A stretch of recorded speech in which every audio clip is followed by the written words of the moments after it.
hello, we're back. Damn, I thought we were still having our chat. How dare you come back so soon? I hate you all. Anyway, no, in all seriousness, we are the Chelsea FanCast. I am Stanford Chidge, and it's now time for what we like to call the Fannies, which is where we basically kind of dish out what we like to call the Man of the Match awards, the Chant of the Match, Celery and Guinness moments. It's great fun. And I'm going to start with Man of the Match this week because that's what we always do. I mean, why do something different when you can do the same thing? Now, I think there are quite a lot of candidates, although Ross's ratings would somewhat disagree, I think. He hardly gave anybody any points. But obviously Torres, no-brainer. Torres has to be a shout for Man of the Match this week, I think. I thought he was superb. It's great to see the man back on form and scoring his first Premier League goal of 2013, I believe. I personally think Oscar had a great game. I agree. Yeah, Pablo agrees with me, Ross doesn't. But I think he did. I thought Oscar had a great game. I thought he did well with what he had. I just don't think he had much of a kick, basically. I think the fact that they were playing. Don't get me wrong. I don't believe a 6 is a bad rating. I think it's above average. Well, I'm glad you've never been my examiner, mate. He worked really hard and he was winning the ball back. I reckon he probably won more tackles than almost any other Chelsea player yesterday. His good thing about Oscar, he gets stuck in. That's one of the things I like about Oscar. He does get stuck in. And he's not a big guy, and yet he's playing against. There's some right old lumps in that City game, and he wasn't intimidated. He got his foot right stuck in. Now, one man who always gets his right foot well stuck in is Brana Ivanovic. I thought he was immense yesterday, wasn't he? Yeah, Jason's loving that on the benches. He's immense. I mean, he'd run through a brick wall for you anyway. He's absolutely superb. The other thing, of course, is that which may come into play for the Guinness and Celery moments is the fact that he also managed to do 2 nutmegs and a Pele, although he still can't cross very well. But I don't care. I thought he was brilliant. And last but by no means least, I think absolutely, Ross, I agree with you. I think Ramirez. Oh, thank you very much. Yes, I know. Well, you get one a show. Is that all right? Well, I thought Ramirez was out of this world yesterday. He put some great balls in. He wasn't intimidated. He's only a little boy. But, he basically set to Yaya Toure fantastically, I thought. Brilliant in midfield yesterday. And it was the way that he, countless times, just managed to find space out of nothing, which is a really, really world-class trait that he hasn't really shown that much before. But he did it like 3 or 4 times yesterday with just one touch, and suddenly he's away from someone. He's, I love him. I think, Mourinho's decided he's definitely one of the 2 in the defensive midfield pairing, because he has that energy. So, out of all of that, what are you horrible lot going to go for? You going to agree with me? I actually haven't chosen yet, have I? God, who am I going to give it to? Do you know what? Good scratch. I am having a good scratch. I've lost my earpiece, but I shouldn't really tell you that on telly, should I? But I have. All right, so there you go. I just don't care. Torres. I'm going to have to go for Torres, really, personally, because it was just so good to see him put in such a shift like that. I'm going to go for Torres. I'm going to go for Ivanovic because minutes 1 to 90, he was superb. Yeah, and I wouldn't argue with that because I loved his performance, but somebody's got to stick up for simple Jack. What do you reckon, Lol? Torres for me. Brilliant for skinning Clichy for the first goal. And just right at the end, not tyrant, just going for that run and obviously being on the shoulder of the last defender. And you said that much better than I managed to. Thank you very much, Joe Hart. You sure it wasn't the defender on the last shoulder? Okay, Torres. I was just a quick shout for. I mean, he played only half an hour, but Mikel played very well when he came on. But he wouldn't be a candidate. But I'm going to go for Torres. You're going to go for Torres? Yeah. I thought you were going to go for Ramirez. No, hang on a minute. Torres won the match. Hang on a minute. Steward's inquiry. Ross gave the highest marks to Ramirez and Torres and Mikel, so I'll allow you that. Yeah. He won the match. Yeah, set up 1 goal. Sorry. No, I'm not going to. Scored the winner. I'm not in any way going to argue with that at all. Okay. The next thing is, of course, the chant of the match. Now, chant of the match, which I love usually, but I was so excited I can't remember. We had so many different chants going on yesterday, but the one I really, really, really loved a lot was, in fact, what was it? I can't remember now. Is it the one you started? Super Chelsea. That's right. Yeah, we started Super Chelsea. Well, actually, I didn't start Super Chelsea. Benches started Super Chelsea. But anyway, the bottom line is, what I loved about sitting with benches, old Paul Smith, for those of you who don't know who I'm talking about, is the fact he's got possibly the loudest voice I've ever heard and probably the most tuneless, apart from maybe Darren Mantle. It's a bit of a toss-up between those two. But he actually gets the Matthew Harding upper going, which is very unusual. But it's obviously needed somebody like Paul to do that for years and years and years to actually just, really give it one. And then a few of them follow. It's lovely. And he did. He got them all singing Super Chelsea, which I really loved. Now, there is another song that I kind of liked because obviously I like to choose all of my own ones. Your greatest hits. Yeah, my greatest. There's quite a few Argentinian players that play for City. One of them is Aguero, who made a bit of a muppet of himself yesterday by lying on the floor pretending he'd been decapitated. Did you actually see what happened there? Yeah, Terry boshed him in the He back of the head. absolutely clouted him. He hardly touched him. No, he did. Pablo. He went down like It was a snivelling little forearm girl. to the back. He could deal with it. He went down like... He thought that there was a sniper rifle on the roof of the bridge. Didn't he? Now, apart from everything else that we were saying, I think Johnny T and I did come out with a hit him on the head with a baseball bat. Oh yeah. But I did, when he got subbed off later and he kind of dragged himself off like he was half dead, I did shout, "The Falklands are ours, the Falklands are ours, Kun Aguero, the Falklands are ours." Nobody picked it up though. Probably shouldn't be. Have I been bad? No. Have I been bad? It was good. I liked it. Okay, I thought like you gave me that look like Chidge. We're about to be taken off. I thought you were going to go with a dip. Add an extra letter to Kun Aguero. No, not on this show, Ross, because it's on the list, mate. So there you go. Those are the only two offerings I have. So please give me some more. The Torres song. The Torres was song. superb. It's the only thing that can possibly win it. What, Torres? No. Not scratching miles. Trying to find my cable. The Chelsea's number 9. Yeah. Yeah. The old Which Liverpool was one. very good in the Matthew Arden yesterday. Has to be that. Really? I'm absolutely amazed it's not in your notes. Yeah, because I don't like it. I mean, it's very simple. Fernando, it's because it's a Liverpool song. I know we changed it to ours, but I've never really... I like the Torres. Especially after the first goal as well, because everyone was chanting it, and then he turned around and gave the Matthew Arden a clap, which I thought was good. Yes, he did. Although some say he was giving us a foul look, but I don't think so. I think he was. I think he knows that most Chelsea supporters have actually been incredibly patient with him and very, very supportive, as we are well known to be. So you like the Torres chant, yeah, but you like the Fernando Torres, Chelsea's number 9, which is also the one that I'd vote for Schalke, actually. Yeah, but we're not doing the vote. I know we're not. But we've got a double strength on it. Get over yourself. But okay, Torres for you. I'm going to go for the Torres one as well. Okay. I do like the Williams song though, which was getting sung yesterday. Yeah, me and Paul Smith were giving that large and the Matthew Harding up. We could give that chant of the match every week, though, really. No more William chant this season. That's it. We've had it. We voted it in. That's it. So Torres for you. Torres for you. I'm going to go for the Falklands one because I stringently agree with it. I'm loving that. I can't really vote for my own song. Particularly if you're the only person that sung it. Well, I know. Not even Paul Smith joined in with that one. I'm going to go for Super Chelsea because I was involved with that. You're going to go for the Falklands song. There I was, helping you out. I'm going to do that. All right, okay. Me and Ross are both going to go for the Falklands. Benches, bring some sense and decorum back to this otherwise mad show. Yeah, here it seems to be Torres that's winning the vote. Really? Yeah, Well, that's a different candidate. Then. Who are we to argue with the masses, mate? Not me. Not me either.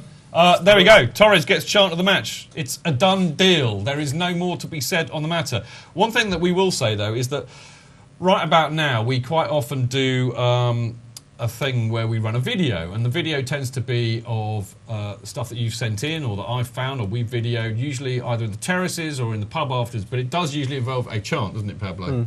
It's good. Now, we're working on a really good special one, actually. We're basically, I'm kind of putting together a few videos of the footage that we shot out in Munich during the European Cup final a year and a half ago. But they're not ready yet, and I haven't had any from you, and that is a problem. If you want a video in this part of the show, you need to send it to us. You need to film it like this, not like that, otherwise it looks a bit silly. That doesn't work for the listeners. No, for those listening in black and white, I've just mucked around my iPhone. You understand what I mean. But anyway, do send them in, please. If you send videos in to me, I will run them in the show, providing that you can't really film any footage of the pitch, and obviously nothing naughty. Otherwise, me and Ross have to put on our kind of sound effect, which goes something like this, Ross.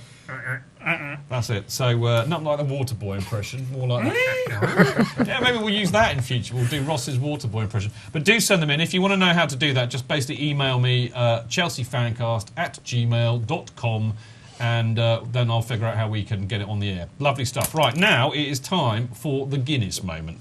Now, on the Guinness moment... loads and loads of choices. I'm definitely going to nominate Branner's Pele. Do you know what I'm talking about with that, Ross? No. Okay, basically, I think it was Clichy, but he ran down the right in the first half, and he kicks the ball there, and then ran round Clichy to get it. It was a Pele. Pele used to do that all the time. Oh, yeah. I know what you're talking about. Branner did a Pele, man. I mean, how about that? Yeah. You're not impressed, Ross, are you? I'm totally Sorry, gutted man. that you're not impressed. Anyway, just to make up for it, he basically also did he did 2 nutmegs. Do you remember that? I think I remember one of them. Yeah. He did 2 nutmegs. Clichy had a bad. He had a mare, didn't he? Only matched by Di Michaelis. Torres dragged back, superb drag back by Torres, wins isn't it for me, I think. Whoa, quality. I don't know. I'm voting for this, mate. That genuinely made me very happy. It did make me very happy. I'm with you on that one. Torres hitting the bar, that whole move, but the way he's so unlucky not to score that. And I loved that. And then, of course, there's a Torres goal, but I don't know that was a Guinness. It wasn't massive quality, but he did very well to kind of keep going and score it. But I'm personally going to go for the Torres hitting the bar. But what do you reckon? I reckon the drag back just for being the most sublime piece of skill. It was beautiful, wasn't it? Oscar did a flick right at the beginning as well, and it bounced out to him from a corner, and he kind of looked like did some back heel volley down to Hazard. That was pretty decent as well. But good. All right. Drag back for you. Hitting the bar for me. I thought Schürrle's run for his goals was really quality. The sort of run that strikers make. But I'm going to go for Torres hitting the bar because it made me get special, excited. wasn't it? Moist, I think is the word we're looking for. Crisis. Yeah. Lawrence? I really liked, as Pablo mentioned, the Oscar little flick to Hazard. I thought that was great, but I'm going to go for Torres hitting the bar. Wow, full house almost. I liking that. Well, that's going to win it from our side. What about you lot on the benches? Yeah, at DJ_JasonX, he agrees Torres hitting the bar. Martin Wickham as well, he's saying Torres hits the bar. Rob Dog said Hazard making Zabaleta fall over. But one for me that wasn't mentioned was Gary Cahill's volley that went over the bar as a little addition to it. Blimey, they've got a lot of different choices out there. That's interesting. But what about you, Chad? Do you think Torres hitting the bar should get it this week? Yeah, that's the one I was saying before the show, actually, to my sister here, that I thought that would probably win it this week. Excellent. All right, well, Torres hitting the bar, I think very deservedly gets it. So there we go. Although it's nice to see so many, so many nominations. Quite often I'm stuck for a few, but this week was brilliant. Now, if you think that was a lot, you wait till we get to the celery moment. This has been mental this week. Right, I'm going to run through a list, and of course, as always, it is open to offers, but... Rob Dog, I think, on Mixler just mentioned this, but I also thought it was very, very funny. Just for those of you who don't know what a celery moment is, it's kind of a moment that is like proper Chelsea, redolent of something that happened in the past, like Chopper Harris kicking somebody into Rose Ed, or something that's happened on the pitch that's really, really funny, or off the pitch that's really, really funny. Something stupid. Or something basically stupid that Chidge laughs at, and as you'll no doubt see, there's a few coming up. Right, Hazard giving Zabaleta twisted blood.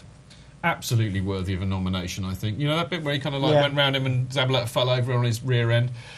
Now, you might not a lot of you might know this, but I think actually I found out what's happened to Kevin De Bruyne. I have. I can exclusively reveal that Kevin De Bruyne is the ball boy on the left-hand corner looking out of the Matthew Harding end. There was a ginger-haired lad. He's there every week. It was the ginger-haired lad. That is Kevin De Bruyne, though. Yeah, it probably is. It is Kevin De Bruyne. Just humour me.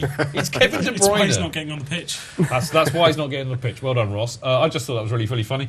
I thought the Chelsea supporters' reaction to the City fans' plaintive handball...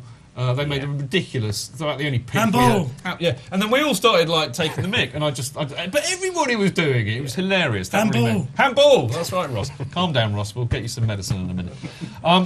There was also, and this is brilliant, not a lot of people know about this either, but some lad tweeted this yesterday, but apparently Paulo Ferreira, my favourite all-time chap, the man with the best hair in Chelsea ever, Paulo Ferreira was actually at the game yesterday. Not only was he at the game, but he was in the shed lower, watching it as a supporter. Look at that! Legend. Look at that! What? Paulo Ferreira! Paulo Ferreira! Paulo Ferreira! Paulo Ferreira! I love that man. I love that man. I just wish he was my brother. Anyway, maybe he is. A brother from another mother. Who could know? Anyway, I think that's brilliant. I thought another one, the booing at the kick-off, What I really hate is when an opposition team comes to Chelsea and they clearly win the toss and they make us change ends. We always kick to the shed end first half, Matthew Harding up, or Matthew Harding lower second half. That's how it is. That's how it should always be. Someone made the point that the wind was the reason that... Well, I don't care, Pablo. Yeah, okay. I don't care. It's law. It's law. That's how it should be. You're saying it was a tactical decision by whichever team. But no, I do hate it as well. I do. But what I loved was the fact that everybody booed it. They're on message. Absolutely right. I thought it was brilliant. Now, my last one is quite an obvious one, really, and that was Jose's celebration at the end of the match where he dived in with the fans. I love this man. The man is... I mean, what more can you say about this guy? I mean, he's just brilliant. Absolutely brilliant. Proper Chelsea. One of us. He's one of us. He is. I don't want to sound like a scouser about this or anything, but I mean, really, he is, isn't he? He's wonderful. So that's my huge selection. Mm-hmm. Pick one out of that lot. None of them. I've got two more to add. One was Terry clouting Aguero in the back of the head. Yes. And the one that wins it for me was Eto'o going down with cramp despite only being on the pitch for 5 minutes. Oh, yes, yes. And what about Eto'o? He also clouted somebody right at the end, didn't he? And absolutely knocked them flat, and then kind of pretended to pick them up, and then looked. The way I saw it was he went to pick them up and thought, I can't be bothered. It was before he touched the ball as well. Absolutely hilarious. So we're up to 9 now. I think we are. This could be a record breaker for Celery. I've got another as well. You got another as well? When we went 2-1 up, and Ramirez went down, and John Terry went over to him to say, "Oh, you okay?" and then just knocks the ball away, which I thought was a great bit of time wasting. Nice, good spot, Lowell. Good spot. Right. Yeah, but the Sky Sports interviewer, the short one with a moustache, I forget his name. Anyway, he interviewed Franz Beckenbauer and said to him, "What do you think of Schürrle?" And Beckenbauer gave him a blank look and was like, "What? Who?" And the guy in the interviewer said, "Andre Schürrle," and he was like, "What?" And he went, "Oh, Andre Shirley." just cracked me up the fact that his name's, well, according to Franz Beckenbauer, who's Don't call me Shirley. Exactly. His name is Shirley. I like that. That's quite good. All right, out of that lot, what are we going to vote for? Can you run through it again? I don't know what. Do you know what? I'm gonna vote for Paulo Ferreira because any excuse to vote for Paulo Ferreira I'm going to do. But anyway, go on. Eto'o. I did like the John Terry one, but I'm going to go for Mourinho celebrating with the fans. Mourinho. Yeah, second week in a row, Jose in the crowd. You'll go for Mourinho. So we have a result. It is Mourinho. Please, benches, go and vote for Paulo Ferreira, just for Chidge. Well, to tell you what, Chidge, Carly, Nicky, Zuriel and JP McCrate have all gone for Paulo Ferreira. Then it's a done deal. Paulo Ferreira wins it. I do cheat, don't I? It's terrible. Anything else they had to say, Chad? It's a cross between the Joe Hart comedy moment for us and also Jose jumping into the crowd as well. All right, okay. I'll tell you what, because I'm a generous soul and a Democrat at heart. I mean, not a lot of people know this, but I am actually quite democratic. Nobody knows that. Okay, no, I disagree with you there, Ross. I think there are actually people who are yet to be discovered in the Amazon rainforest who know that I'm a Democrat. Okay. All right, I think we should call it a dead heat between Paulo Ferreira being in the shed lower and for Jose Mourinho going mental with the fans after the game. That's fair. As we all were. Okay, everybody's happy. They all agree. That's the kind of show we are. Now, after the break, we're going to have some more fun because we're going to be talking to Lowell and Jason at the same time because we can do that. We have the technology. We're going to be talking to them about the beautiful game and also we're going to have a chat about the Schalke game after the break.